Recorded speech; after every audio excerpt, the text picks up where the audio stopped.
What's up, y'all? Entropy here. Welcome back to Freeport Tech Dynasty. It is our 5th off-season here in Freeport, coming off a 10-4 season that was certainly a little bit of a step back across the board. We did still finish at number 8 in the country. We did make the college football playoff, although we lost to Nebraska in the first round, which hurt for sure.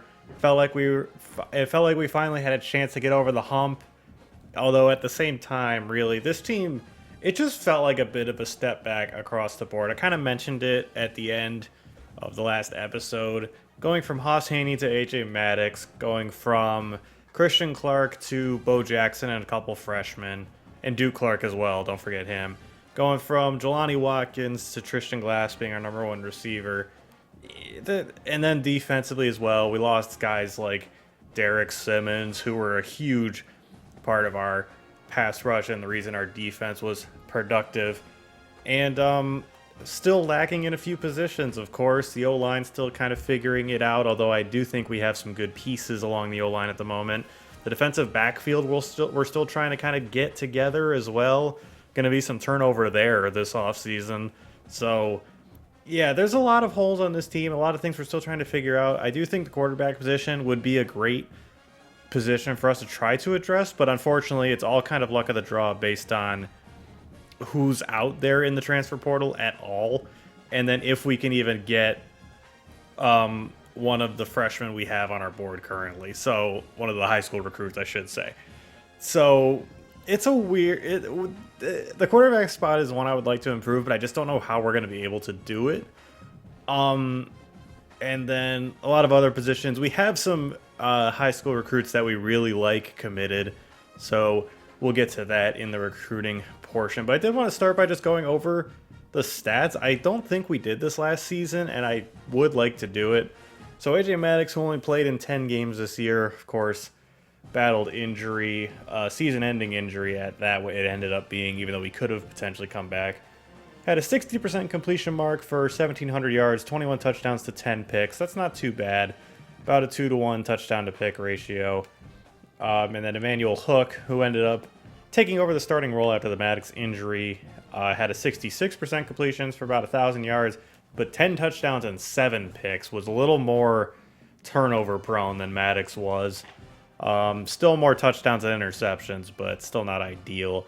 And Kevin Wilkes in his limited playing time, 12 for 15 for 124 yards and 2 touchdowns and only 1 interception. So, yeah, this is, like I said, it just is a position I'd like to improve.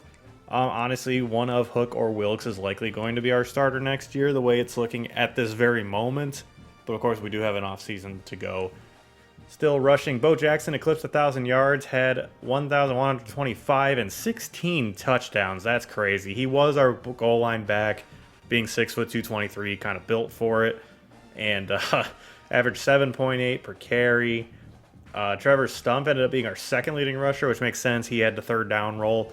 Had 678 yards on 70 carries, so 9.7 average and 4 touchdowns. And Siaki Tualo, 238 yards on 37 carries, 6.4 average and 4 touchdowns. So these top 3 running backs all were very productive in terms of average, and of course all had plenty of touchdowns as well. So, but Bo Jackson was 16, that's crazy. And then, you know, the rest of them kind of fall in. Hook had 35 yards. Cam Skaggs only had 3 carries on the year, took him for 28, so that's kind of nice to see. And Ofisa Bay had a 15-yard carry, I assume, on a end around of some kind.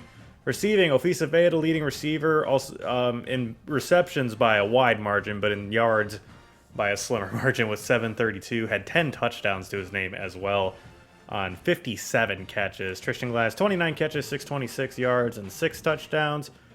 And then Donnell Bowling, the tight end, was our third leading receiver. What a land out of the portal he ended up being. He was very productive for us, had 24 catches for 406 yards and 3 touchdowns. Bo Jackson had 328. Kukwa, our third receiver, had about 307 and 4 touchdowns. Ben Maggio had 162 yards and 3 touchdowns. Not a ton of production, not a ton of looks, not a ton of passes went his way, but was very productive when he did get the ball as a redshirt junior. So could come back for another year if he so chooses. And if he does, I imagine he could be potentially a part of our offense going forward, but I don't know. He's a little short at 5'10", but he was very good for us this year. Chester Elias, the tight end, at 14 for 119 and 2 touchdowns. And then Tualo ended up with over 100 yards. It's kind of wild. Funchess had 83 yards. Jewell 51 yards, a true freshman. Trevor Stump at 31. Cam Skaggs had 6. Blocking. Who gave up the most sacks? So Caesar Drake, the right guard, gave up 5. That's kind of surprising, honestly.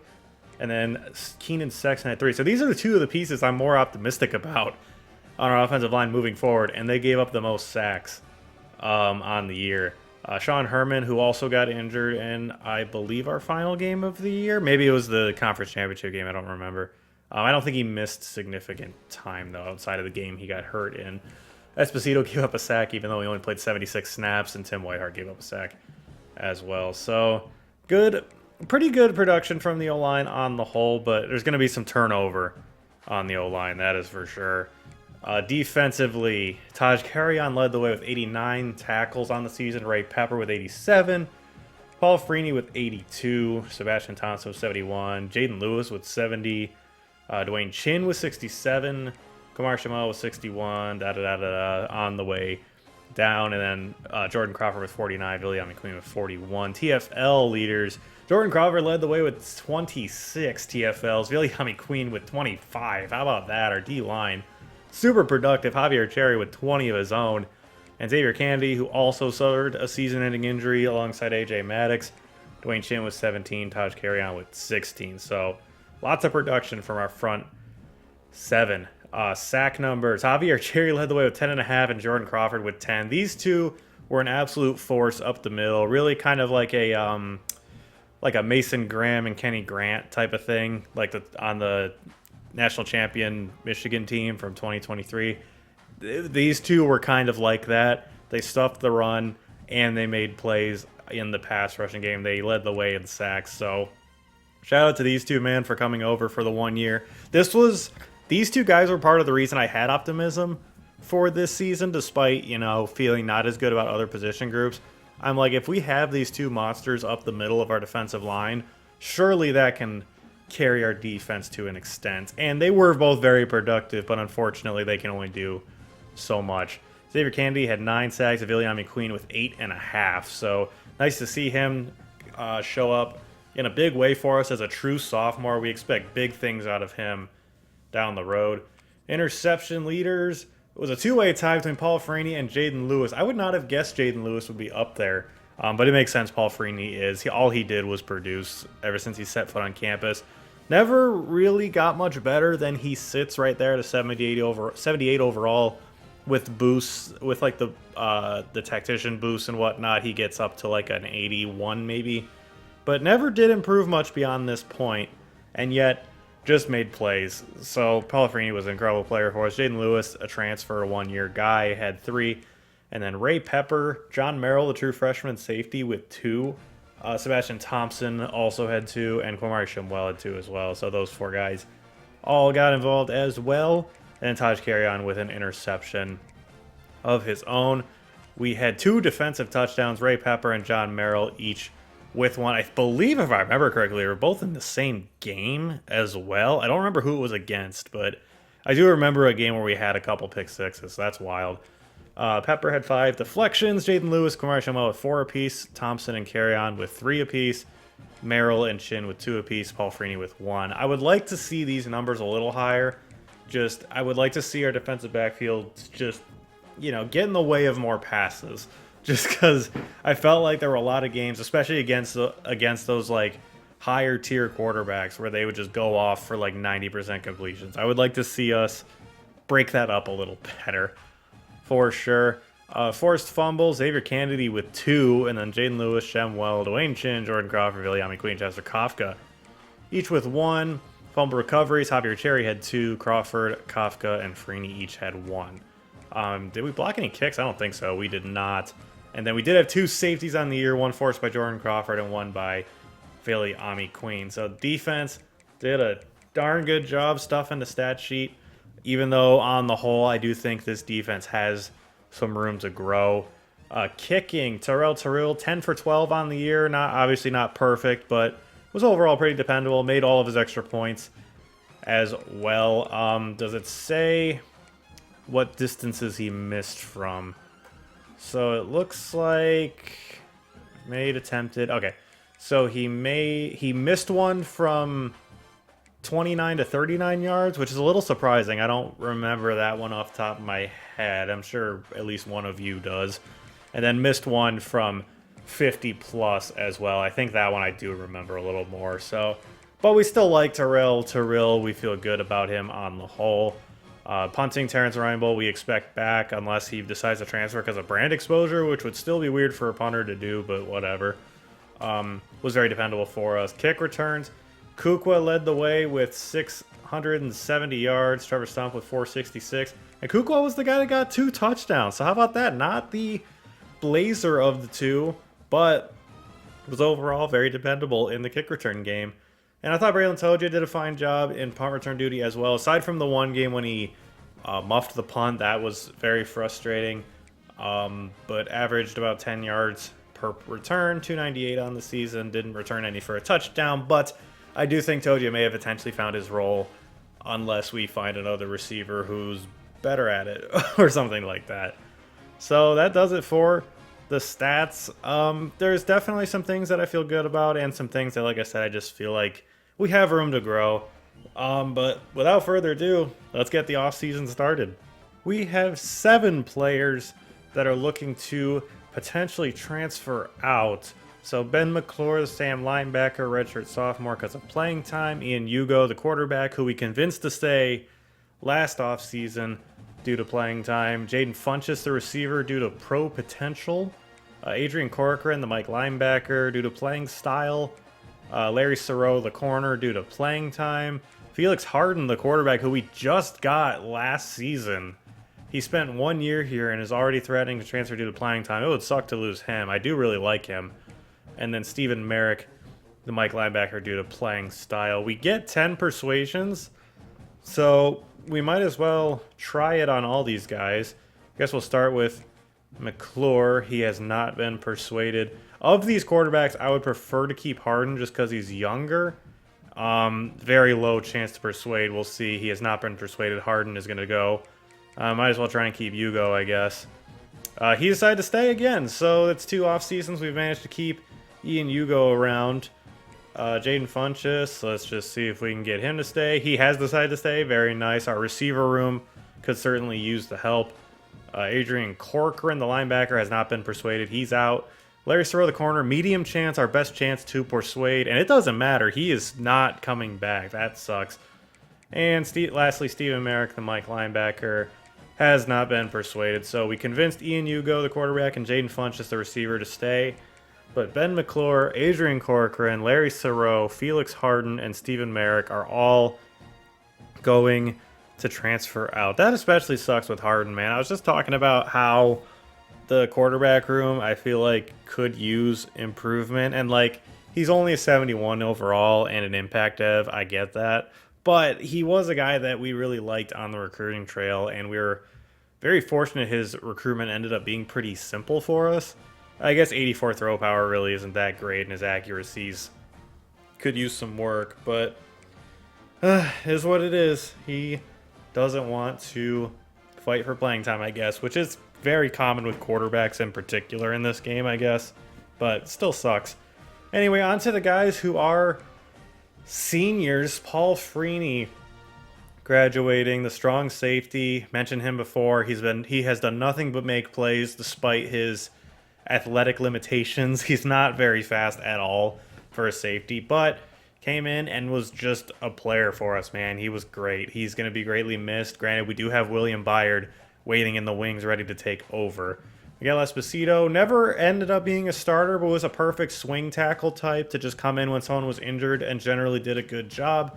He is graduating. Marquez Vick, the corner, took a step back in playing time this past season just because of other guys, including John Merrill, sliding into the slot in certain formations. So, but a very good player for us. Xavier Kennedy, again, the guy who went down with a season-ending injury, which sucks. His senior season was cut short. Was arguably our most, complete player on defense because he could drop back in coverage, he could stuff the run, and we found out last season he could rush the passer too. just a crazy talent and was such a good player for us.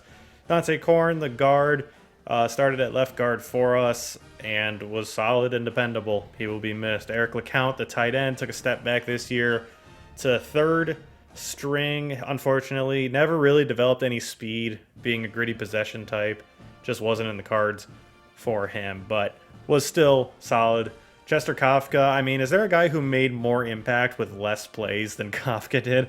I mean, he was crazy in terms of making his impact felt in very limited snaps. He would always come in when someone was injured, was ready to go, never quite developed enough to earn a starting role, but every time he was on the field, he just made plays.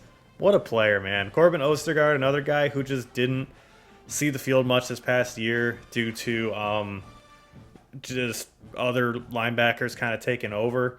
So kind of sucks for him. He was a huge part of our defense 2 seasons ago, but was still good and will be missed. Tim Whitehart, our center, developed nicely for us at that position. Did a darn good job, in my opinion. Will be missed. AJ Maddox, the quarterback, again, finally got his chance to start. Waited in the wings behind Haas Haney for a couple of years and finally had his shot. Did have the season-ending injury and was good, not incredible, I think, in his time. Generally played well for us, though, I would say. Sean Herman, the left tackle, graduated. Will be greatly missed as well. Another guy that just, I think we got him out of the portal a couple years ago and slid right in at left tackle. Komari Shemwell graduating. The corner will also be missed. He's a very good corner who was great for us. Taj Carrion projected to go round 7 of the draft, which is very exciting for him. Well deserved. Was a great player that I believe he was also a transfer that we got, and yeah, just put up numbers. He was very good for us.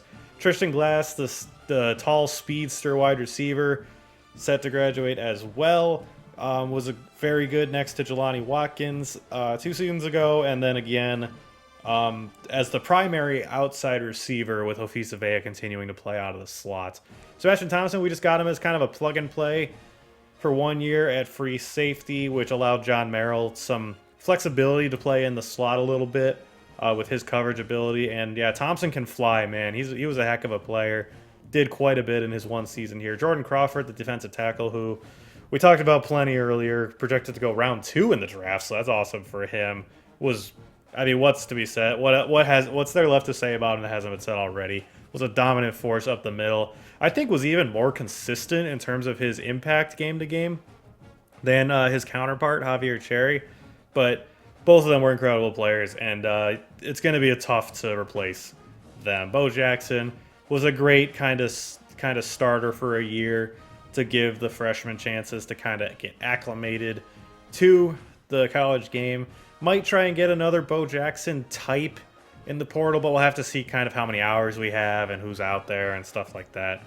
Jaden Lewis, the corner, the transfer, was our number 1 corner, I believe, this past year. Thought did a pretty good job.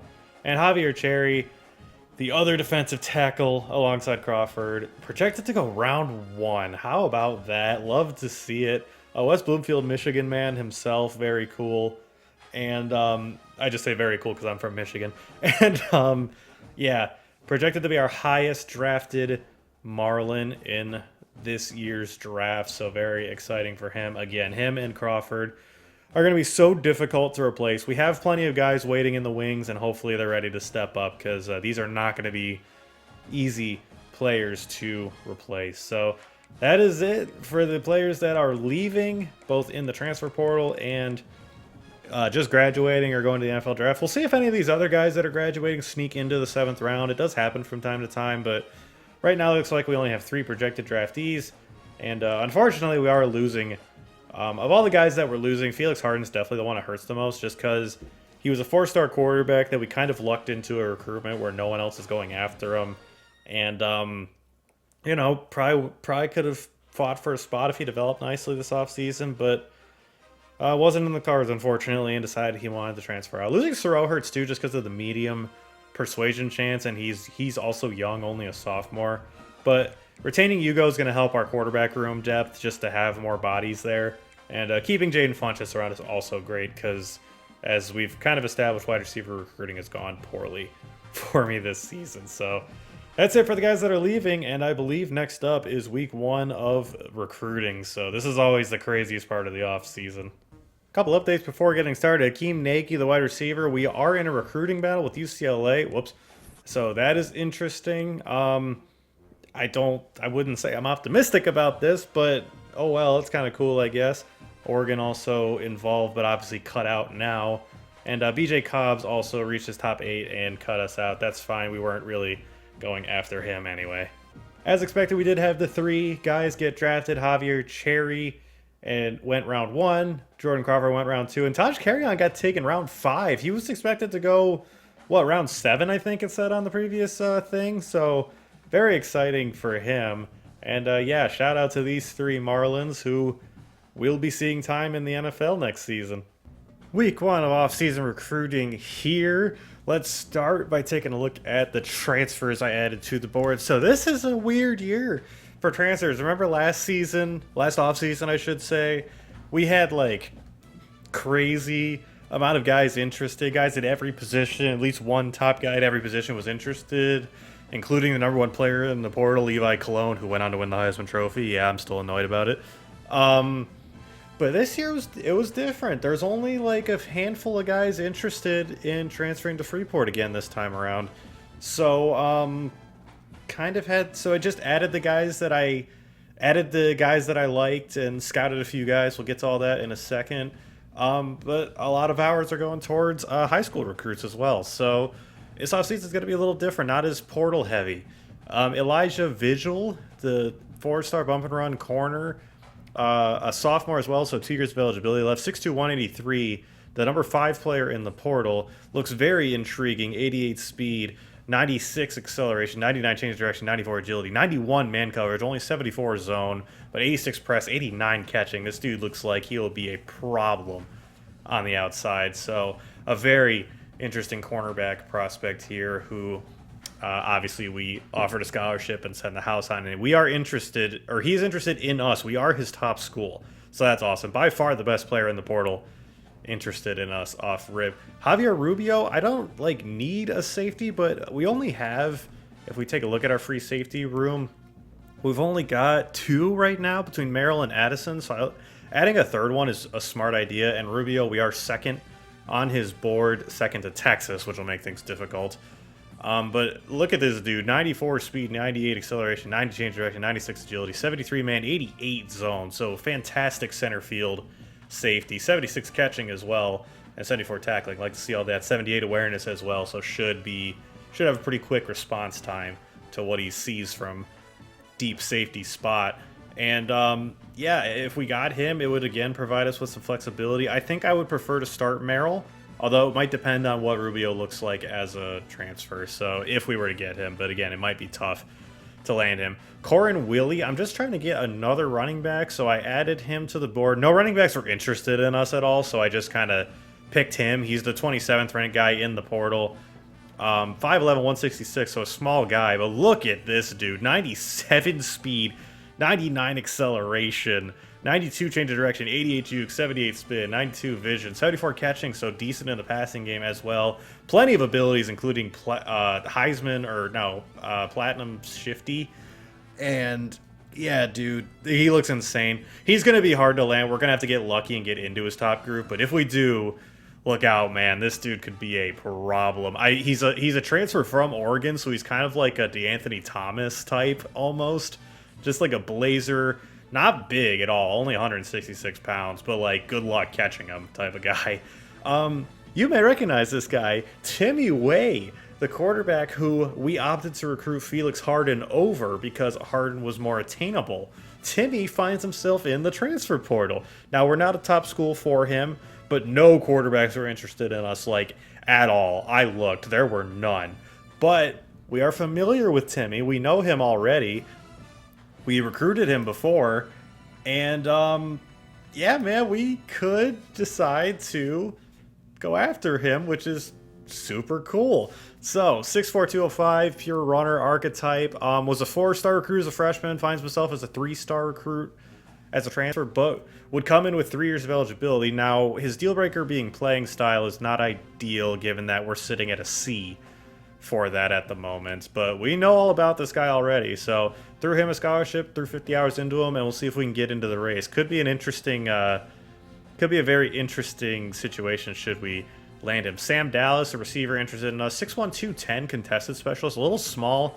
Not particularly fast with 87 speed, but his route running is outstanding. 99 short route, 96 medium route, 87 deep route, 98 release, 85 spec catch, 81 catch and trap. So this dude's just like an incredible receiver despite not being a blazer and not being like 6'5" or anything like that either. But he's interested in us. We are his number 4 school. We have a pipeline to Aledo, Texas. Have a lot of competition for him, including Ohio State, which never makes me feel very good, but he is a receiver that we're going to try and go after.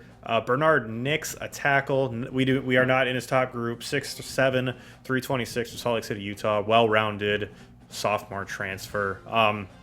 He's the number 6 guy in the portal, but just trying to get another lineman I think would be very helpful. So we're going to try for Nix and just see what happens. Emilio Garcon, just trying to get an edge.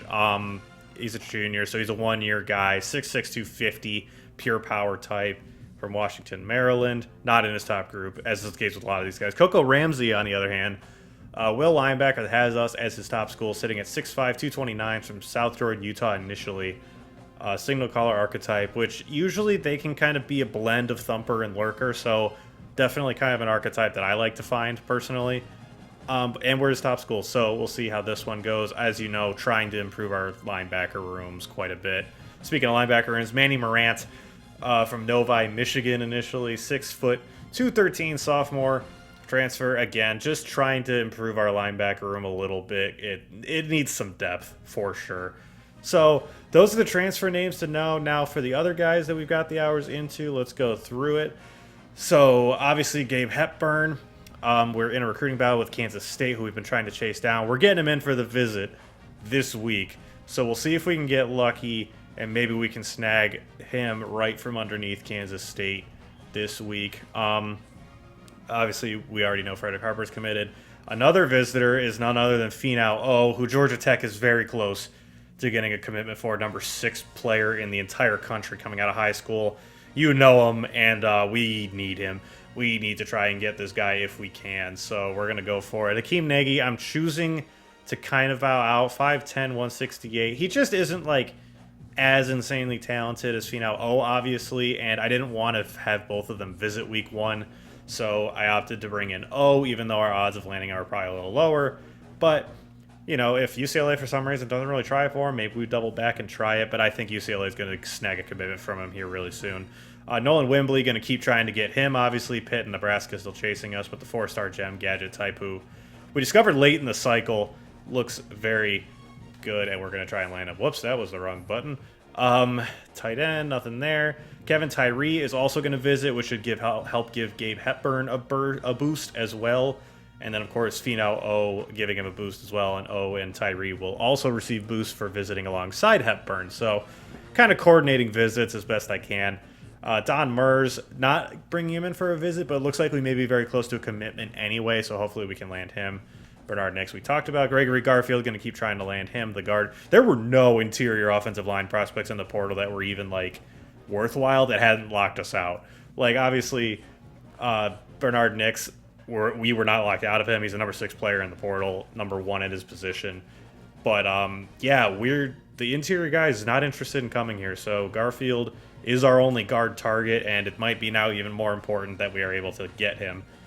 John Moffitt, we know, is committed already. We talked about Garcon. The D-tackle's nothing new. Floyd Cole and Corbin Lanning just didn't have the hours put into them, but we don't have any competition for either at the moment, so that's something I'll put hours towards in subsequent weeks, just because I would like to add both of them, just because, again, trying to build out the depth of our linebacker room. According to our board, we need 4 outside linebackers and 3 mics. Now, that isn't going to happen, obviously, but with Ostergaard graduating, we're left with literally 1 Sam linebacker, and then Kafka and Carry-On graduating, we're left with 3 Wills. So all the guys on our board currently are all Wills, so we'll move some of them over to Sam in the event that we do land multiples of them. And then Mike, it's just Hopper and Blanco, man. So we're going to try and add a couple of guys. So Vanover still going to try for him. Obviously, still chasing Nebraska and having to fend off Michigan, and he's still in the top 8, so he's early on in his recruitment. And Manny Morant, the reason that I added him to the board was exactly the same thing, just looking to add another Mike. Talked about Vigil already and talked about Rubio. So that is where the board stands, and we will see how things go for us. But yeah, these are the transfers that we're going after. Obviously, if I had to pick my favorites, it's hard not to just pick Corin Willie just because, holy crap, dude, is he talented. I would absolutely love to land him, but not always so lucky, unfortunately. Obviously, Vigil as well. Given that we're his #1 school in particular, just makes me feel like we should land him. But as we know, that is far from a guarantee when it comes to recruiting in the transfer portal. So, and obviously, Timmy Way would just kind of be a fun land, given we are already familiar with him as we thought about recruiting him out of high school. So, a fascinating list of transfers here, even though it's not as big as previous off seasons, but we've got a lot of other guys that we're going after too. So, yeah, this is only week 1. Got a commitment. Vito commits, the 5-star receiver from Round Rock, Texas. Decommits from Texas, and we are able to land him. What a turn of events on the recruiting trail, and what a land for Coach Ropy and his staff. Finau is a Marlin. Oh my gosh, what a way to start this offseason. My hype is indescribable for this dude to get in here and into our receiver room. Oh my gosh, what a land. Do we have any more? We sure do. Kevin Tyree, the tackle from El Dorado, Arkansas, also commits the 4-star. Very nice. Always nice to add offensive lineman, and he looks like a very good one. Do have another one. Don Mers, the tackle from Lafayette, Indiana. The right tackle, 4-star again. So 2 guys that we were trying to land out of high school this whole time. And he joins Tyree. And we got another one as well. And it's Gabe Hepburn. We stole him from Kansas State. The 4-star quarterback from Pueblo, Colorado. And just like that, we finally land our quarterback in this class. I don't know if he'll compete to start necessarily, but he is a very intriguing option. And that is it for commitments. But man, oh man, we could not have asked for a better first week than that. And wow, man, none other than Beat Out O leading the charge, the #1 receiver in the country, the #6 player in the country. And we were able to get a commitment from him. I am grinning from ear to ear. I am so happy that we landed Finau when all is said and done. How about that? I mean, he just reappeared as an option a couple weeks ago, and we somehow beat Georgia Tech for a commitment. Oh my gosh. All right, let's move on to the rest. So Greg Pinkney reaches top 3. We're probably bowing out of this race now that we've landed Hepburn.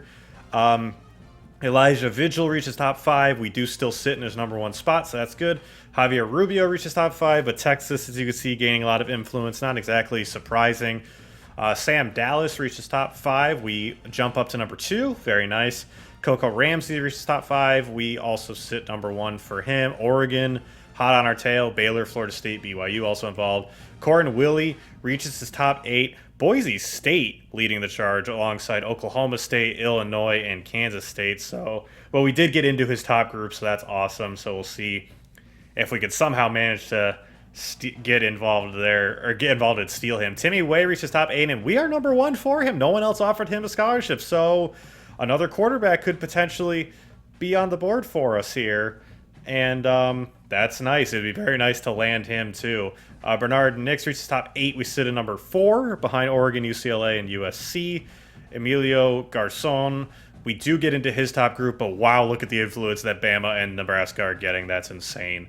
And then Manny Morant reaches top 8. We jump up to #2 for him, but Michigan State leading the way makes sense. He is a Michigan guy. So kind of a mixed bag, I would say, so far. But I mean, my gosh, with these 4 commitments headlined by Finau, it's hard not to be excited already.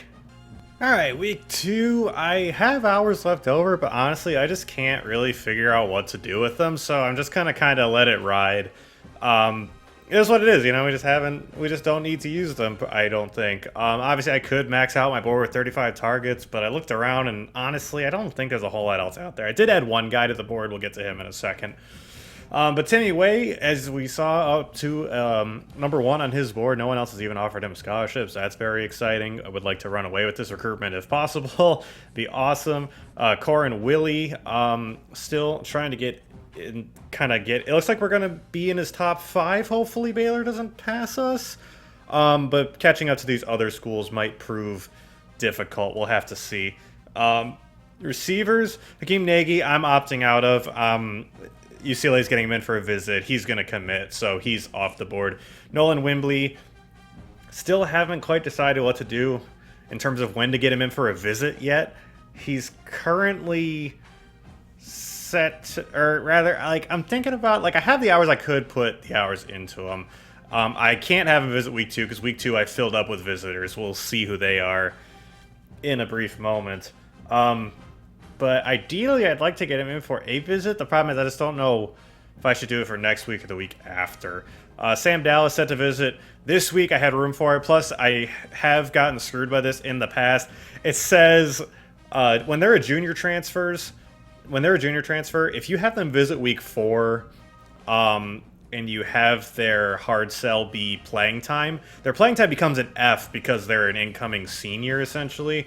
That won't be a problem for Sam Dallas, at least I don't think, but that would be a potential problem for Corin Willie, whose deal breaker is playing time, which we have an A+ for, so I would want him to visit with that. So Corin Willie, if he hopefully, it looks like he's going to reach his top 5 this upcoming week, in which case we would basically have to have him visit week 3. And then ideally maybe have him visit with an offensive lineman, perhaps. But Dallas said to visit this week just to see if we can kind of get the lead on him. Bernard Nix, it's going to be tough to catch those schools ahead of us, but we're going to try. Another guy we might try and get in for a visit next week if possible. Jeff Casey is the name I added to the board, a guard, a sophomore transfer who will come in as a junior, 6'3", 327. And, yeah, looks pretty interesting. Obviously, I don't scout offensive lineman transfers. I guess I could. I have the hours to burn. I might as well do it just to see. Raw strength guy, so would come in with 92 strength, handful of abilities. His block power is, as expected, the really good. Impact blocking 87, stuff like that. So, looks like a good option for sure. Gregory Garfield's still looking good for him. Emilio Garcon, going to try and catch Bama and Nebraska. Who else we got? Floyd Cole, put hours into him just because we had hours to spare. Corbin Lanning, same thing. And then Coco Ramsey, we have him visiting this upcoming week, this week rather. We lead for him. We're going to see if we can open the lead up for him. Don't know his hard sell, unfortunately. Mike linebackers, Manny Morant looks like he's close to reaching his top 5, but Michigan State's going to be tough to catch, it looks like. J.D. Vanover, looks like Nebraska and Michigan bowed out on him, so maybe we can just land him without too much issue. That would be very nice if we could. Elijah Vigil is another visitor we have coming in this week as well. We lead for him. We figured out, we know his hard sell, which is super nice. We were able to actually get that figured out. So hopefully that will do a big number in helping us land him. And then Javier Rubio, I have him set to come in this week as well, just because Texas will continue extending their lead over us if we don't get him in sooner than later. And we may still not catch them, honestly, just because of how much they're getting. So that's where we stand right now. The only thing I'm considering doing is, if we look at the ready for visits and look at Nolan Wimbley again, I am considering getting his visit on the board. The big question is just which week would we want to do it for, week 3 or 4? Because we don't know what Nebraska's plan is, and I would hate to lose out on that I would hate to lose out on a chance to land him because we guessed wrong on the week. But maybe we'll get him in for the week 4 visit, given that he is a wide receiver, and that might help us. Yeah, maybe we'll do that. We'll get him scheduled for the week 4 visit. That gives us the last visit. I don't think that really helps us too much, but just yeah, we'll do that. I don't think that really gives us a boost necessarily, but I do want to get that visit on the schedule because I really want him. So we'll have to see if that ends up working out for us. Sam Dallas is visiting this week. So ideally, I'd like to land at least one of these guys. We'll see if we can get lucky and maybe get both of them. But yeah, so that's where recruiting stands. Got a lot of visitors coming in this week, and a couple guys that we have our eye on for visit next week, such as Bernard Nix or Corin Willie. So yeah, lots of things happening, and yeah, just not going to use all the hours, but is what it is. No commitments, but lots of updates here. Floyd Cole reaches his top 3. Looks like should be very close to committing. Elijah Vigil also reaches top 3. Got a huge boost from the visit. Wow, that's awesome. So we open up a huge lead over Notre Dame and Illinois for him. Sam Dallas also reaches top 3. Looks like we didn't quite get the boost we were hoping for, so we may bow out of this one. Or at the very least, it doesn't look like we're going to stand a whole lot of a chance. JD Vanover just reaches top 5. Gregory Garfield reached his top 5 as well. Corin Willie reaches top 5, and we are in 5th place, so we may need kind of a miracle if we're going to end up winning this recruitment. But man, a running back with 97 speed, the things I would do to add him to our room. Timmy Way reaches top 5 as well, and we're still the only school that's even offered him a scholarship, so that's awesome. Bernard Nix reaches his top 5. Emilio Garcon reaches his top 5. We still sit in 3rd for him. And then Manny Morant also reaches his top 5. So potential options for visitors as well. All these guys that reach their top 5. We'll have to kind of weigh our options. And then Jeff Casey reaches top 8. We jump out to a lead over the likes of Buffalo, Sam Houston, UMass, and Temple. And we're the only one that has offered him a scholarship. So that's where the board stands. And yeah, now it's time to kind of look at our options for getting the rest of these recruiting visits on the schedule, because they're apparently a big deal. I mean, you look at the boost that Elijah Vigil got, and you can really win a recruit over with a good visit in the offseason. So we'll see.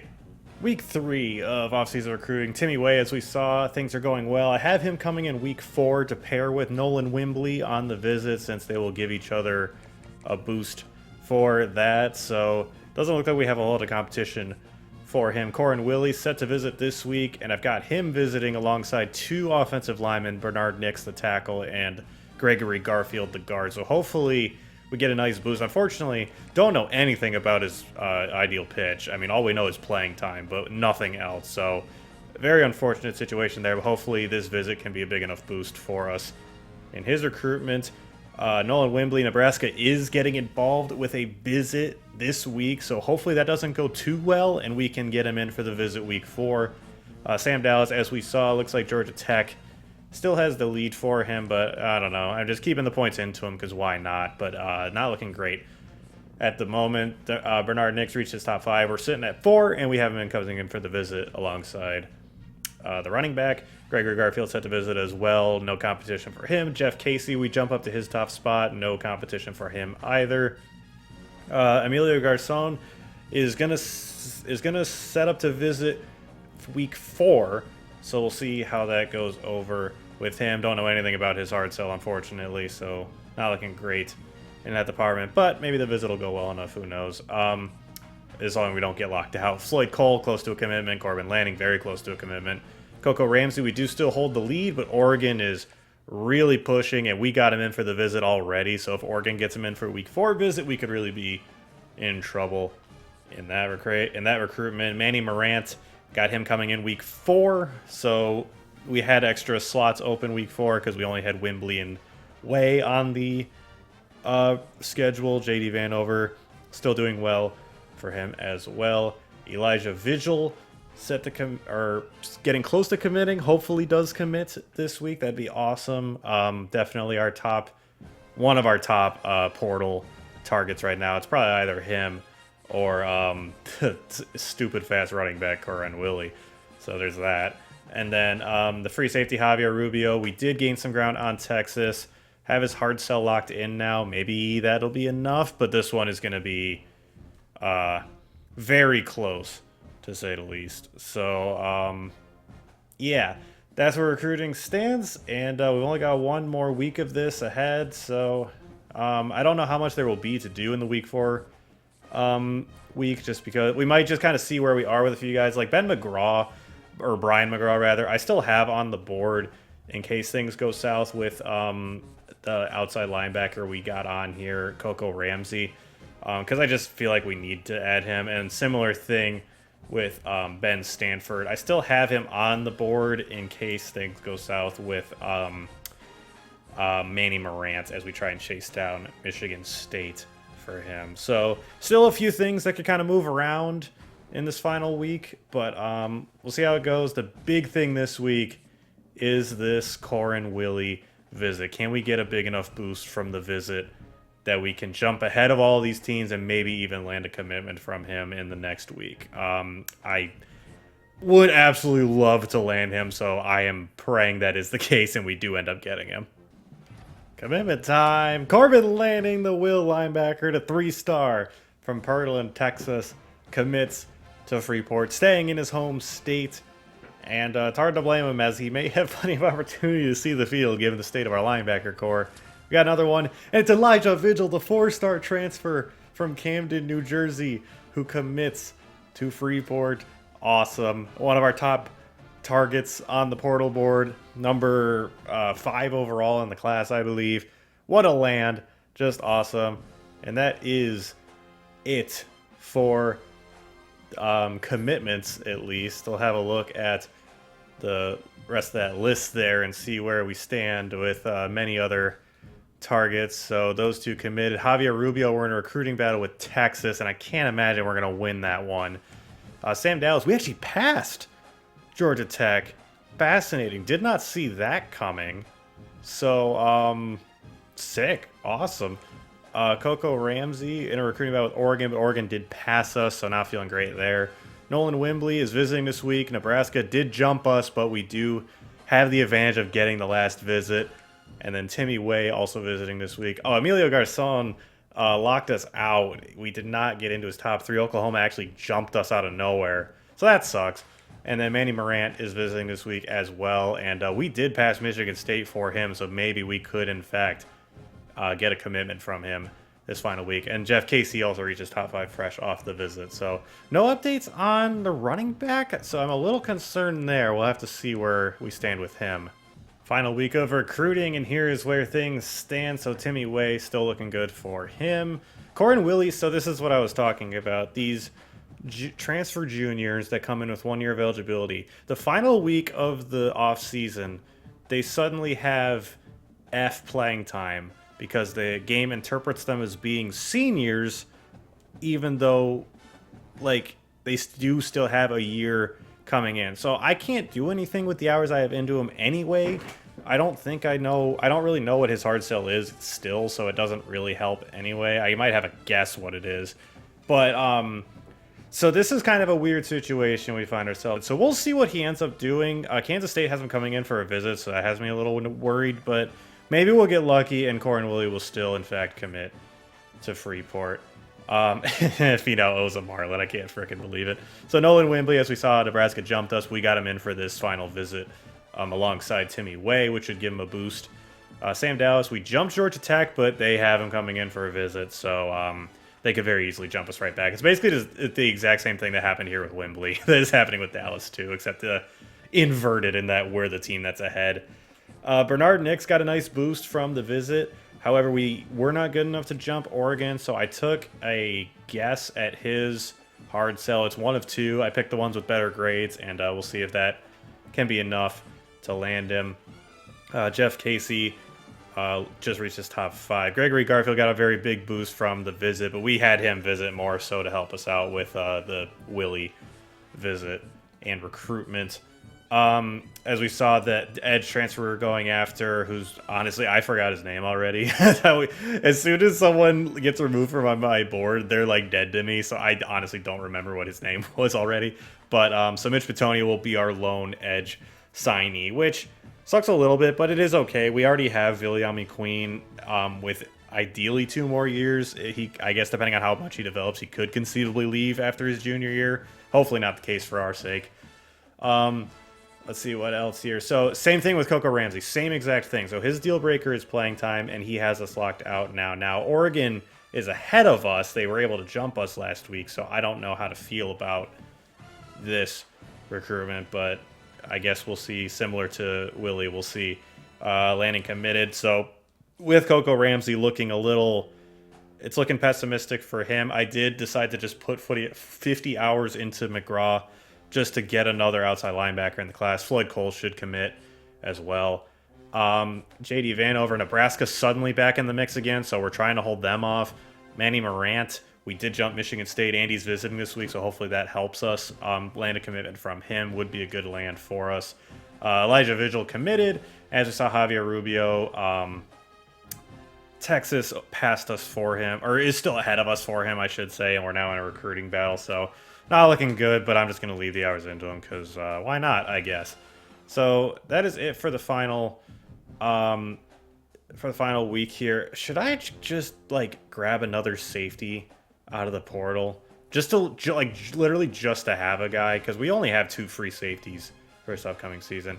Maybe I'll do that. Maybe I'll give a quick perusal to the free safeties in the portal, see if I can find anyone worthwhile. Okay, I think I found my guy, Cam Mama, the sophomore transfer coverage specialist from Apopka, Florida.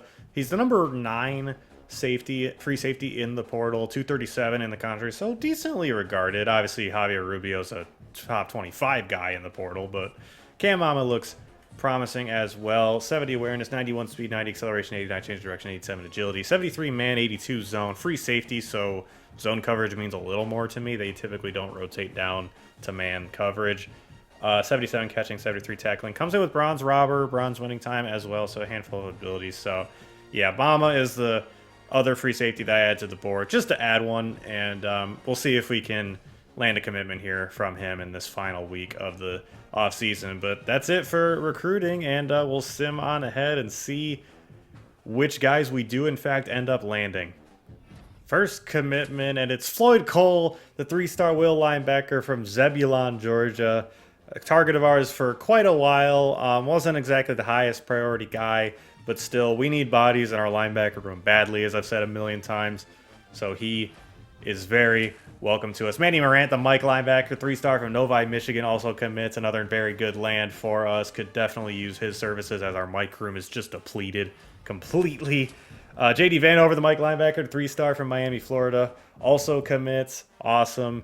Again, just looking for guys to come in and play at the Mike linebacker spot, so he undoubtedly could see the field. Jeff Casey, the right guard from Richland, New Jersey, to 3-star transfer, commits as well. Awesome. What else we got? Coco Ramsey does commit. The will linebacker from South Jordan, Utah. Did not expect that, given where we kind of stood with the where in that last week, but he's here. Awesome. Very exciting. Another commitment. Nolan Wimbley, the 4-star receiver. We do win him out with the last visit, the 4-star freshman from Columbia, South Carolina. Awesome. Can't wait to get him on the field for sure. Still got more of them. Gregory Garfield, 3-star right guard from Highland Springs, Virginia. Awesome. Again, can never have too many offensive linemen, so I will take any and all that want to come here. Got another one. Corin Willie, the 4-star transfer running back from Salt Lake City, Utah. I was sweating it because I wasn't seeing him, but we do end up landing him in the final week, thankfully. And man, oh man, I cannot wait to get this dude on the field with 97 speed that could potentially get even faster just in this offseason of development. Another guy who can come in, and he will be, I assume, our lead back, and then Tualo and Stumpf will kind of cycle in behind him as we saw last year. Maybe we'll try and see if we can get Tualo on the field a little more, just because Willie is so small.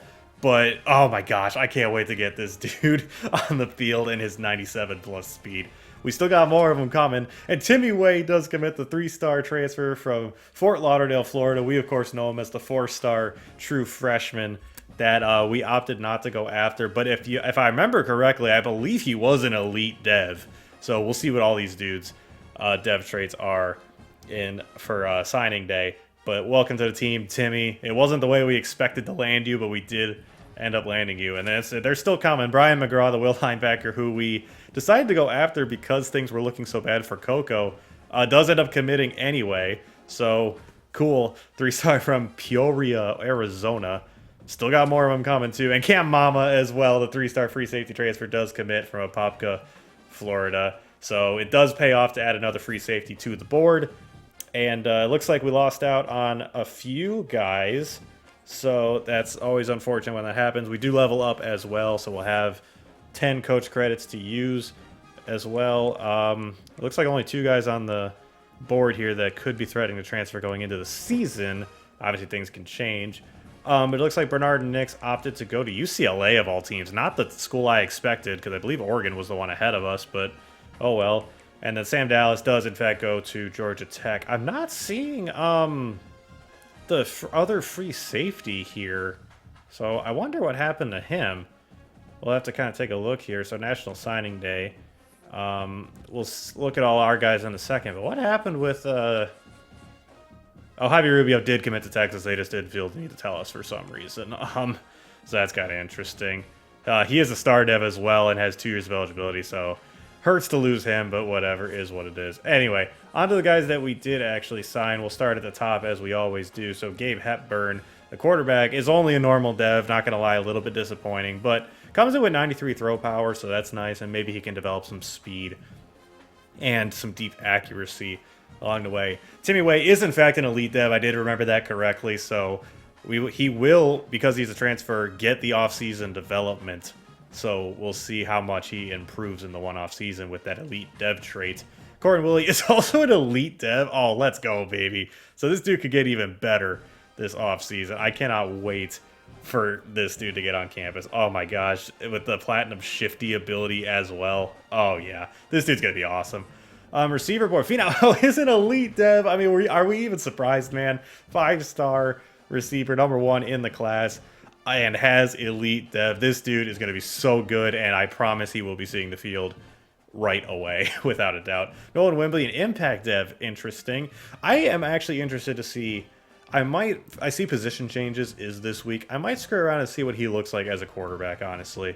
Just to see it. Obviously his accuracies aren't here. I don't imagine his accuracies are going to be very good. But you never know, man. We couldn't hurt to check. Sam Dallas, an impact dev, but opted to go to Georgia Tech, so who cares? What else we got here? So, alright, Kevin Tyree is a normal dev. Not the most surprising thing in the world, but still disappointing. And then Don Merz is an impact dev. That's nice. Has the gold quick step ability as well. Bernard Nix is an elite dev. That sucks. Gosh dang it. Would have loved to land that. Jeff Casey is an impact dev. Gregory Garfield is a normal dev. All right. John Moffitt we knew already. Batonio we knew already. 2D tackles we knew already. Floyd Cole is a star dev? Oh my gosh. Holy crap. This ended up being a way better land than I thought. I didn't see that coming at all. Sick. Okay, so this is a dude that might really develop into something. Wow, what a diamond in the rough we found in Floyd Cole. Brian McGraw, only a normal dev. Corbin Lanning, an impact dev. And Coco Ramsey, a star dev. And is coming in with only 1 year available. So, yeah, I don't know how much we could really expect him to do or how much we could expect him to really jump up in rating. We don't really know. We don't know what his overall or what anything is, obviously, because we didn't scout him. But star dev is always exciting to see. Mike linebacker, Manny Moran is an impact dev. Good win for us. JD Vanover, only a normal dev. Ben Stanford, we just opted not to go after, so I'll take him off the board. Cornerback, Elijah Vigil is a star and comes in with 2 more years of eligibility, so he could develop for us. Very nice land. So our cornerback recruiting went very well this season on the whole. The 5-star gem, Jesse Hunt, who's a star dev, and Elijah Vigil, the sophomore transfer, who's also a star dev. And with losing Jaden Lewis and Komari Shamwell, we have some spots that are open in the cornerback room for guys like this. So we'll see where they kind of fit. Cam Mama is an impact dev. Awesome. For a guy that I just kind of added to the board last second, I will happily take that. So good crop of recruits here, and including a few surprises in terms of what their dev traits are for sure. But we'll head over to the position changes and kind of see what we want to do. I already screwed with the linemen and moved them around and like the edges and the Sam and Will linebackers, so I guess I could show you guys that real quick. But basically the guard spots, I moved a few guys from, I moved one guy from right guard to left guard to kind of balance the rooms out. I could definitely slide one of these guys over to left tackle. Najvar is more of a pass protector, so let's move him over there as well. So yeah, just balancing out the 2 sides of the offensive line a little bit. The edge room, so our 2 best edge rushers are technically both right edges with Viliami Queen and Jason McCants, but Taylor Kosar also looks pretty good on the other side, so we'll see how the offseason development kind of goes. It's hard to predict it. And then the Sam room right now is basically Vince Kellogg, and then I moved like McGraw, Lanning, and Cole all over here, and then the Will linebacker room because I like the Will. I think the Will linebacker's supposed to be a little more athletic, and Dwayne Shin, Coco Ramsey, Marcus Jones, and Reggie DeMar. These guys fit the bill a lot more for that spot. So that's how that room kind of sorted itself out. Now and then the safety rooms are already kind of balanced. I didn't have to screw with this at all. So Merrill and Byard looks like they're set to start. We'll see how the offseason training goes. But let's start with the athletes. So Frederick Harper, we definitely want this dude to be a running back. This is what we committed him to be, or is what we recruited him to be. So he will slide to that spot. And then John Moffitt definitely needs to be a center. That is what we recruited him as. But we just, we only have one center on the roster at the moment. So Moffitt's going to have to slide to his position that he was projected to be. So Akeem Ngakwe looks like he's going to be our starting center. We'll see if he can develop in the offseason. He might be a step down from Whiteheart. But he has played in certain spots when Whitehart's been injured before. So we'll see how that goes. The other thing I wanted to do, I did want to look at Nolan Wimbley. Where is he on here? So he's 1, 2, 3, 4, 5, 6, 7th on the receiver depth chart at the moment. Will not get any offseason training boost because he's only a freshman. So guys like Ikanem will probably... Ikanem's a star depth. He'll probably pass him for sure. Toja could, depending on how training goes for him. So he's going to be buried at receiver for it. What would he look like as a quarterback? So he's a 75... Oh, ooh, okay.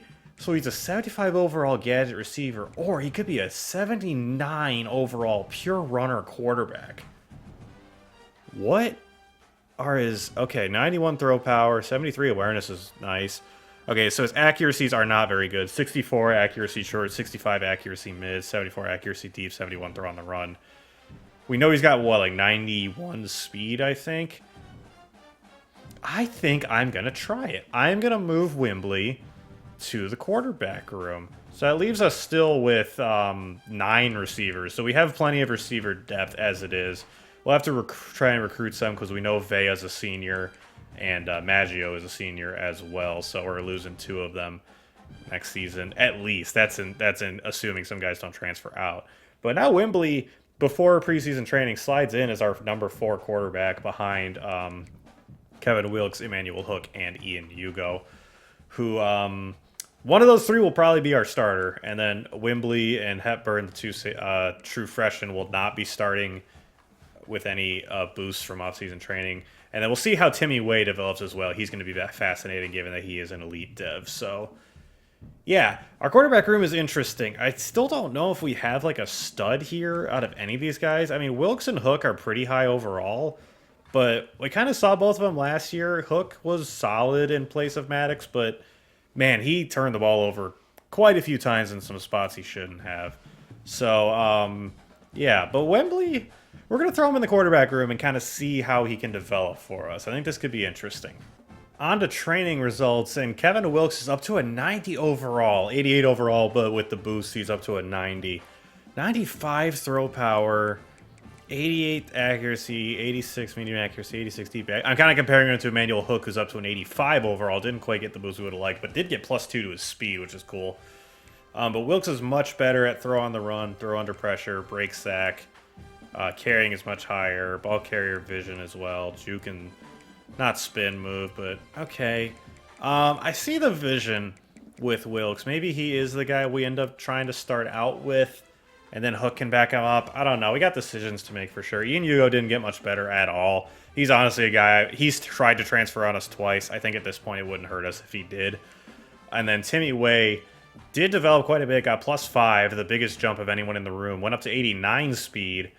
Up to 86 throw power is much lower than I would like personally, and then his accuracies are not quite there either. But still an interesting prospect, and it's likely he transfers out on us anyway. But we'll see, Running back, oh my gosh, Corian Willie is a 97 overall, went up +8 this offseason. Oh, this dude is gonna be an absolute stud. I can't wait. Look at this, 90 pluses across the board in so many different aspects. His catching went up +7 as well, so he could really be a threat for us, even not in the passing game. Man, what a talent. I'm so happy we landed this guy. Tualo went up +7 up to an 88. That's wild. Trevor Stump went up +10 up to an 85. Our running backs put in work. Oh my gosh. No one in the room got faster outside of Cam Skaggs, who's up to an 89. Taj Bobo went up an 84, or went up 6 to an 84 overall. As far as Shane's up to a 73. So yeah, Willie looks like the kind of guy that is going to be leading the charge in running back. Hopefully, what's like his toughness?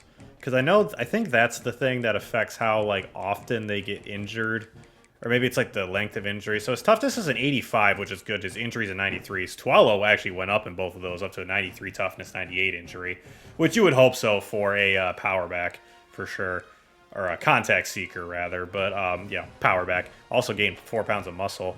Corin Willie gained a single pound, so that's cool. But okay, so it looks like he's a guy that could probably see the field for us. He's a 99 return, but I don't know if I want our starting running back returning kicks. It does seem like that's the kind of thing that always affects their wear and tear a bit, returning kicks. So we'll kind of decide all that in the first episode of the season. But yeah, the running backs put in some work. Kobe Thompson, his final year as our fullback, didn't go up any overall, just kind of marginal improvements across the board, it looks like. Opisa up to a 92 overall, went out to 96 speed. Oh my gosh. Yeah, this dude's going to be incredible his senior season. He's coming back with a vengeance. Look at all these stats. Route running still crazy. Is Jaden Funches went up +10 to an 88 overall. Didn't get any faster. But look at the other stuff he gained. +9 catch, +9 catch of traffic, +9 spec catch, +7 short route running, +7 medium route running, +7 deep route running, +7 release up to 97. Funches looks ready to really do some damage. Oh my gosh, what an offseason for him. Prince Kuku up to an 84 overall.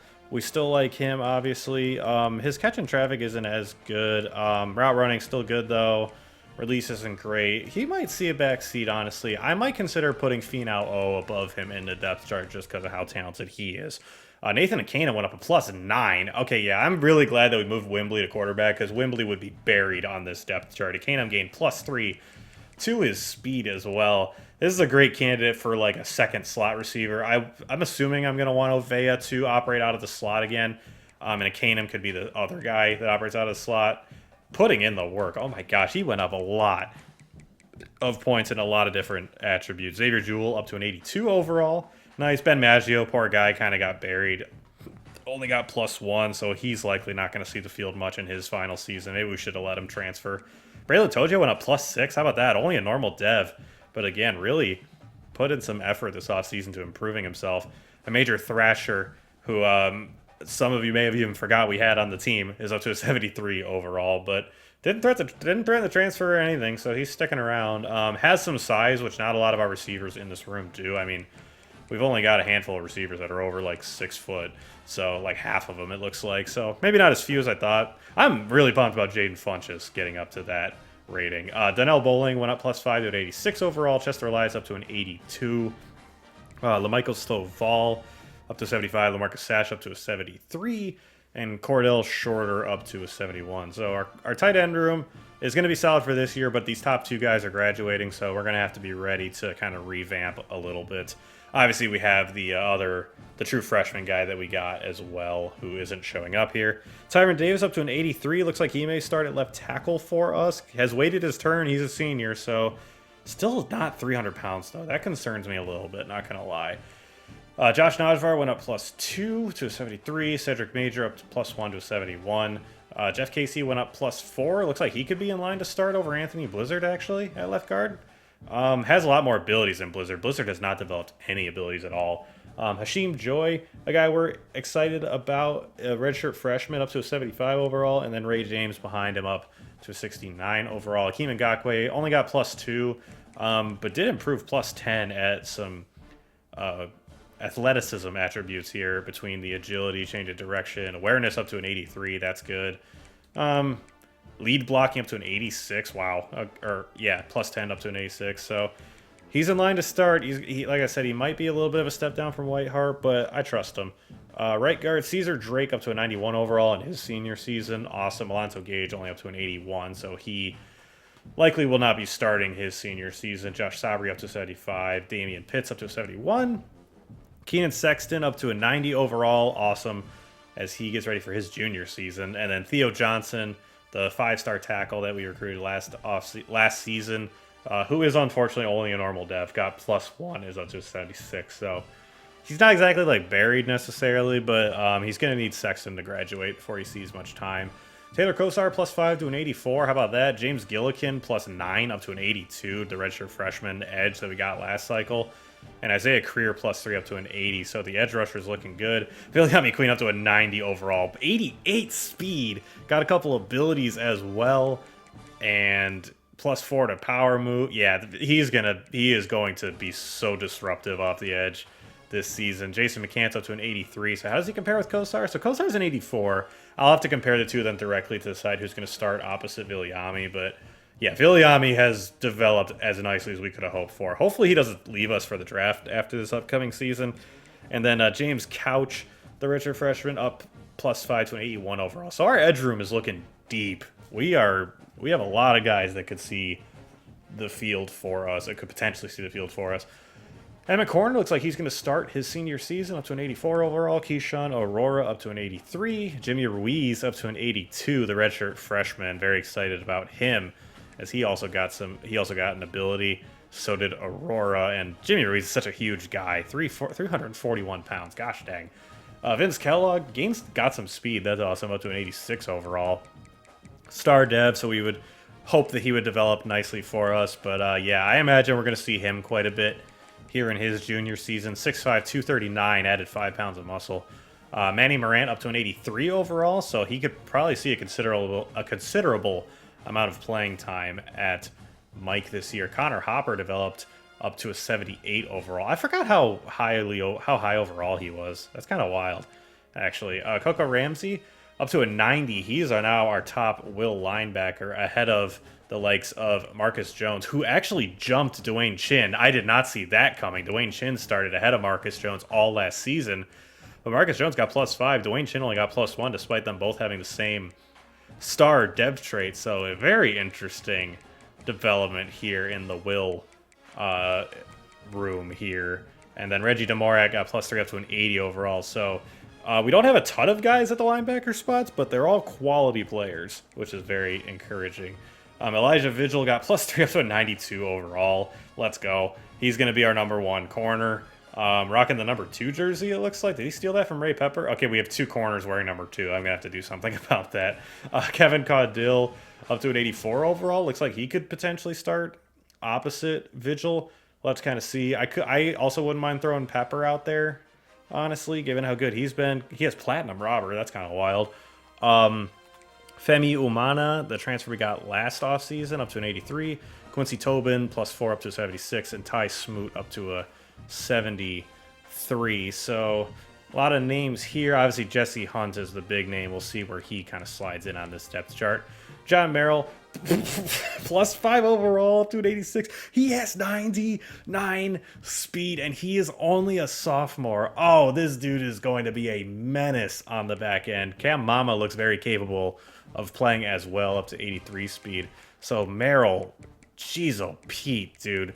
I could have never seen that coming, but he is exactly what we could hope for as a 5-star gem free safety that we got last offseason. And Ben Addison up to a 79. Unfortunately, finding himself a little bit buried here. And then William Byard, he's also got 99 speed, 87 overall, got +6. Oh my gosh, we have 2 99 speed safeties. This is ridiculous. These two are going to be such menaces. Oh my gosh. Dennis Hicks got +6 overall, not to be lost in all this. Put on 3 more pounds as well. Big safety, up to an 80 overall. And Cortez Brady, going into his senior season, finds himself rated 77 overall and likely not going to see the field too much, which is too bad. We were very excited about him when we landed him. But, I mean, you get a dude like William Byard in the mix, and pretty much anyone's going to look poor by comparison.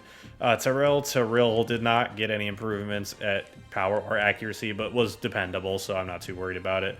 And then Terrence Rainbow got +2 to his accuracy for his senior season, so he'll continue to man our punting duty. So there you go. There is the offseason training, and our top player by far is Corin Willie, who is a 97 overall. What a land out of the transfer portal. Gosh dang. We only need to encourage one guy to transfer, and I think the decision is pretty easy, honestly. Tavares James, he was kind of an odd take for us when we did land him, but he, to his credit, has stuck it out, found a little bit of a niche on return duty. But we're going to encourage him to transfer and find more playing time elsewhere. Again, he's a senior, and he's just not going to see the field behind Corin Willie, Siaki Tualo, Trevor Stumpf, and even guys like Taj Bobo and Cam Skaggs who have developed pretty nicely for us. So not too much to do, though. I guess that's the perk of not bringing in a full class of 35 is that, you know, we didn't have to encourage too many guys to transfer, which I do prefer, honestly. I do like not having to encourage like 12 dudes to transfer every offseason. So Tavares James, go be great somewhere else. Here is the schedule. So as you can see, we'll be starting, it looks like, number 9 in the country, and we're up to a 92 overall with a 91 offense and a 94 defense. So that's very exciting. However, I'm not about to be fooled by it because last year we had comfortably our highest team overall rating and we lost 4 games. So I'm not about to be super confident about it despite the gaudy numbers at the top of the screen here. But starting off week 1, we're hitting the road in a conference game and we're taking on the Kansas Jayhawks. And then we got 2 ranked matchups coming up there.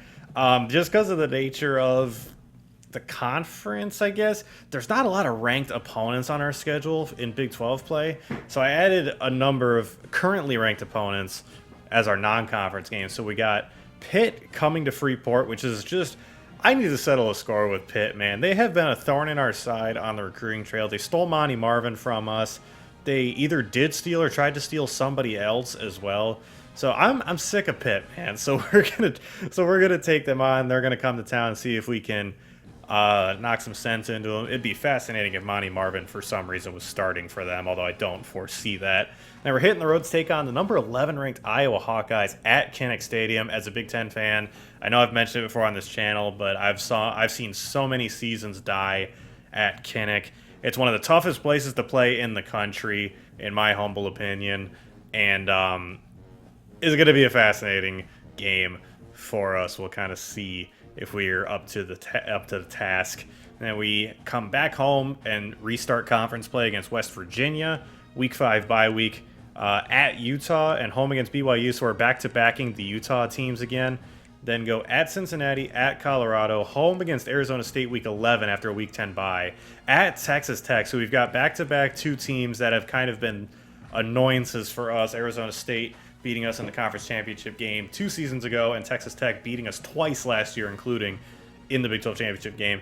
Then we got a home game against Arizona, and then we got a home game against number 8 Oklahoma. Our Week 14 game was open for some reason, just the way our schedule kind of fell. So we're going to take the opportunity to invite a high pedigree opponent. So it will not affect our conference standing. So our conference championship game berth, our potential berth, I should say, will be sorted by week 13, unless, of course, there's another school playing week 14, so I guess that's not inherently true.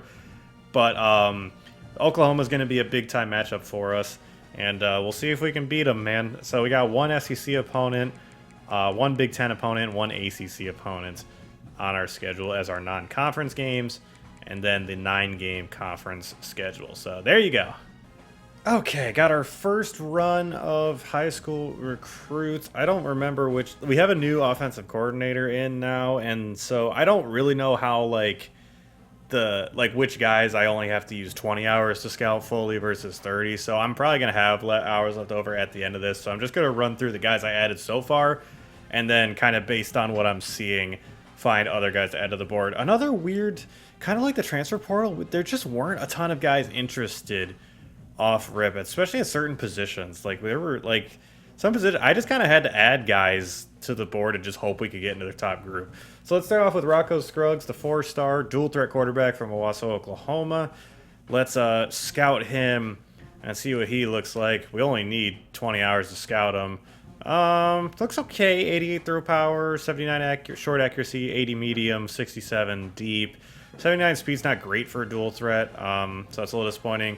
I also added Akeem Chigazim, 6 foot 209 from Valdosta, Georgia. Another dual threat guy. We'll see what he looks like. Okay, 84 throw power, 82 speed. Much worse accuracies. I don't know. I don't know about him either, honestly. Running backs, Eric Lorenz is the #1 running back in the class. I'm at least going to take a look at him just to see. And he's a bust, so I will not be going after him. Only 90 speed as well.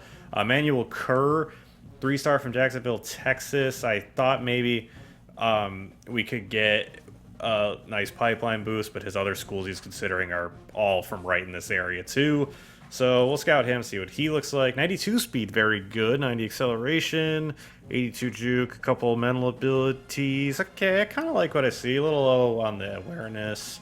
Spin move isn't great, but looks solid, I would say. Receivers, D'Angelo Morris, 6'4", 205, contested specialist. Let's have a look at him. Only 85 speed. Kind of wish that was higher, but a couple of abilities, which is nice to see.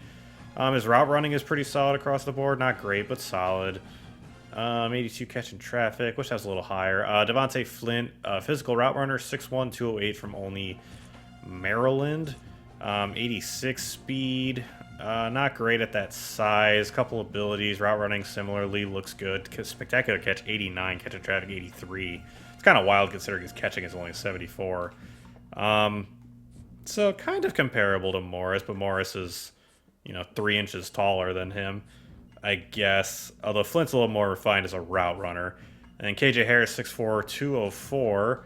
Have a look at him. 86 speed, 92 acceleration, 77 catch, 82 catch traffic, 89 spec catch, good route running. Okay, all these guys are pretty comparable, honestly. The only difference is Flint's awareness is pretty low compared to Morris and Harris, which is kind of interesting because Flint's the highest rated of the 3 of them. But obviously, as opposed to the transfer portal rankings, which are usually pretty accurate, the high school recruiting rankings can be all over the place. So I did have the #1 tight end in the class, Dorian Payne. He's a 6'5", 219 vertical threat. Wanted to take a look at him. 86 speed at tight end is crazy. Good route running. Deep route could be a little better. 83 catching. Obviously, his blocking isn't going to be great, but has pretty good size. I would very much consider him for sure. 5-star tackle, Evan Tobias, raw strength archetype. Man, we're going to have a ton of hours left over. I'm only needing 20 hours to scout most of these guys. This must be a perk with Sonny Dykes being our offensive coordinator.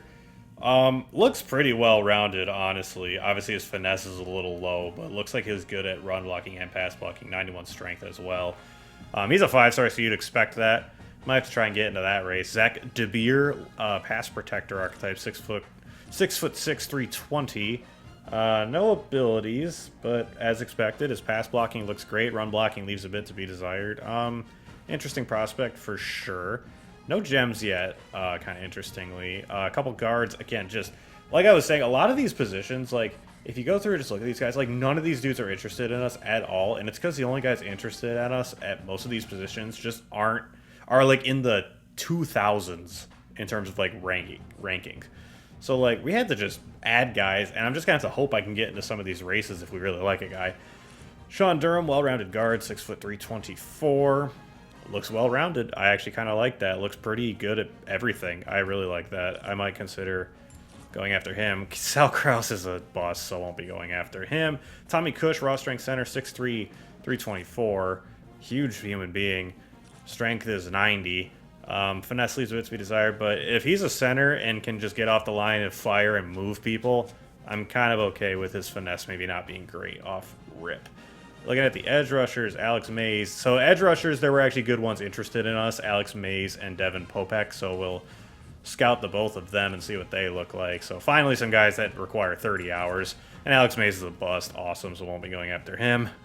Popek looks pretty good. He's a power rusher, 80 power moves, 80 hit power, 69 finesse moves, 86 strength, 81 tackle. Block shedding isn't great, 82 speed's pretty good. All right, interesting prospect here. D tackles, Jamal Lehman, we're 7th for him, and then George Caseviharn, who's gap specialist. Jamal Lehman is rated 50 in the country. See what he looks like. 91 strength is very good to start. Power moves 83. Yeah, I like this. 74 speed's not great, but honestly for a D tackle, I'd take it happily. And then Caseviharn is 88 strength. Obviously his pass rushing isn't going to be great, but his block shedding's a 73. I like Jamal Lehman a lot more, but Casvaran is also rated 424, whereas Jamal Lehman's a top 50 guy in the country, so that's not too surprising. Dwayne Gilbert, the number 5 player in the country, has us in his top group. We're 5th, but still very exciting opportunity here. And he looks awesome. 85 speed, 87 excel, 80 strength, 72 man, 77 zone. Yeah, this is a dude I'm going to want to go after for sure. Robert Nash, another guy, he's a lurker. 80 speed leaves a bit to be desired. Zone coverage 77. That's about what I would hope for. I'd hope that it's pretty good. 64 man's not great, obviously, but it's to be expected. Nick Funk, 5-star Mike linebacker, has us number 1, so I'm hoping this guy is good. And he's a bust. Awesome. Just fantastic. Has a lot of abilities. He looks really good, but I'm hesitant to take it out. It's a bust, man, because he's just not going to improve much. Couple corners. Marquise Rennes has us at 4. Ty Bynum has us at 2. So we'll scout them and see what they look like. 89 speed, 79 zone, 87 change direction. Looks pretty good. All right, yeah, for a zone guy, man isn't obviously going to be very good, but he looks interesting. Ty Bynum, another guy. 90 speed. Man coverage is pretty good as well for a zone guy. He looks like he almost might be a little bit better. It's close. It's definitely close between the two of them. But Bynum's man coverage being a 71 does have me kind of intrigued. So 2 interesting options there. Free safety, need to add one. The number 1 player in the country is a free safety, Enrique Snow, 5'11", 209 coverage specialist. I got to scout him. I just have to see what he's made of. 91 speed, 94 excel, 91 change of direction. 70 man, 83 zone is really good. Honestly, I think John Merrill might have been better as a recruit, but Enrique Snow looks very interesting. We definitely need to add a safety to the room. Quinn Hood, 6'1", 203. Let's see what he's made of. 91 speed also looks good. 72 man, 80 zone. So kind of a guy that can move around for sure. Interesting. And then Dave McIntyre, the number 1 strong safety in the class, has us number 4. He's number 19 in the class, 5-star guy. So we'll give him some scouting as well. And he looks very good. 91 speed, 94 excel, 92 change of direction, 71 man, 83 zone. 71 tackle, 92 change of direction, 89 agility, gold robber. Yeah. All right, so we didn't find a single gem, which is interesting. But I'm going to go through, I'll do this just off camera so you guys don't have to sit here and watch me do it, but I'm going to go through and offer scholarships to all the guys that I'm interested in offering scholarships to, which will probably be a lot of the guys on this board, and then we'll kind of see the points I have left over, and I'll probably try and find a few other guys to add. So, yeah, that's the next step. So I'll go through and offer a bunch of these guys scholarships. Here's the recruiting board I ended up landing on. So I threw a scholarship to Rocco Scruggs, added another quarterback, Trevor Leon, who looks like a comparable talent with a couple of mental abilities to Scruggs. So we have 2 interesting quarterbacks. Leon comes with a little more speed as well. Didn't add another running back to the board. Offered scholarships to all these receivers and found another one, Bobby Crandall, 6'2", 207, contested specialist from Miami.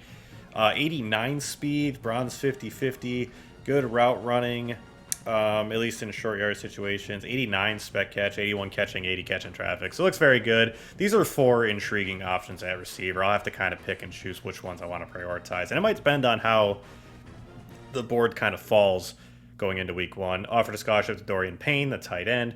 Offered scholarships to both Evan Tobias and Zach DeBeer, the tackles. Added a new guard, Glenn Tripucka, and finally found a gem. Looks good, well-rounded archetype. Honestly, very similar to Durham. Just looks good at everything, and that's why I like well-rounded archetypes. So offered him a scholarship in addition to Sean Durham. Tommy Cush threw a scholarship towards him. Devin Popek offered him a scholarship. I added a 5-star edge rusher, number 3 edge rusher on the board, 6'3", 247 from Avon, Connecticut. Devon Gilliam. And, man, 88 finesse moves, 84 speed, 84 strength is maybe a little low. But at 6'3", 247, I like this a lot. Obviously, he's a 5-star. He should look good. We'll see if we can make some moves for him. The one benefit is that Connecticut, it looks like Michigan has a pipeline tier there, but not a lot of other schools do, so that could help us out. D-tackles, I threw scholarships at both Lehman and Kashvaharn. I probably won't prioritize Kashvaharn off rip just because he doesn't look as good, which it makes sense. He's ranked 424 in the class. Most of these guys we're looking at are comfortably in the top 200. Dwayne Gilbert, the 5-star linebacker, threw a scholarship his way. And then Robert Nash also threw a scholarship his way. Mike linebacker, I added a new one, Miles Otemowo from Norfolk, Virginia. Looks very good, definitely better than the other guy that we had on here who was a bust. 86 speed, 89 acceleration, 74 zone, 70 man, 88 hit power, 85 pursuit, 83 tackling. This dude's going to be really good. So we'll see if we can get into his top group. Cornerbacks, Marquise Reyes and Ty Bynum offered both scholarships. I also added the number 1 corner on the board, 6'2", 198 bump and run corner Mitch Otis from Rabun Gap, Georgia. I didn't get a chance to scout him. I didn't have the hours left over, unfortunately. But if he's a number 1 corner, I'm willing to take a chance on him. And then offered scholarships to both Enrique Snow and Quinn Hood. And then I added another song safety to the board, Paris Kroom. Didn't have a chance to scout him yet, but he's another 5-star, ranked 1 spot behind Dave McIntyre, who I also offered a scholarship to. So there are a few. So I kind of tried to do it by position and need. I think I have all my needs on the board according to the prospect list thing here. It looks like it, except for a punter. So a punter is something I'll be going after much later in the cycle, just because I'm not prioritizing a punter right now. And then if we do choose to add a fullback, if we do want to get another fullback, we'll have to add one of those as well, because Kobe Thompson is also a senior. So there you go. There is the initial recruiting rankings, our recruiting board, rather, that we'll be going off of. And we'll end the episode by simming on ahead to week 0 and getting this season underway. No recruiting updates for us heading into week 0, but that is going to do it for this episode. The offseason episode is always a super fun episode to record, even though it takes me several hours to do. I still love it. I hope you guys enjoy watching the offseason episode, as it's an exciting time, man, as we prepare for the next season, which I believe is already, season 6? I think? Yeah, because this is our 5th offseason, so yeah, it should be season 6 coming up, which is wild. And we have a lot of goals that we are still looking to achieve. We want to win the Big 12 Conference. We want to win, ideally, a college football playoff game, but should we, for some reason, not make the conference championship game and miss out on the playoff, at the very least, win a bowl game this year. I think that's a bare minimum hope and expectation for this season. But it's definitely not going to be easy, man. The Big 12 is tough to get through. We saw that last year where we felt like we had our best team in terms of just overall rating, and we lost 4 games. And granted, one of them was in the CFP, but still. So it's an exciting time in Freeport, and we've got a new season ahead of us. But so yeah, we'll save like all the depth charts and stuff like that, and getting the recruiting hours spread out for next week, including these 10 coach credits we have as well. So thank you again for joining me. I love it. I appreciate each and every one of you, and I'll see y'all in my next episode. Later, y'all.